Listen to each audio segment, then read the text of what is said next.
In today's video, we're diving into the fascinating world of gaming keyboard production. It all starts with the initial design phase, where engineers and designers collaborate to create innovative features.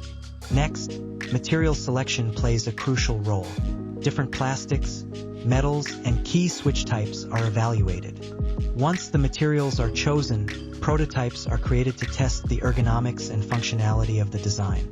After refining the prototype, we move to the manufacturing phase, where machinery is set up for mass production.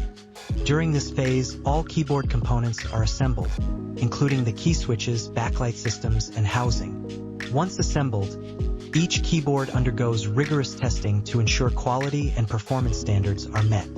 After passing quality control, the keyboards are finally packaged and prepared for shipping to retailers. And that's a wrap.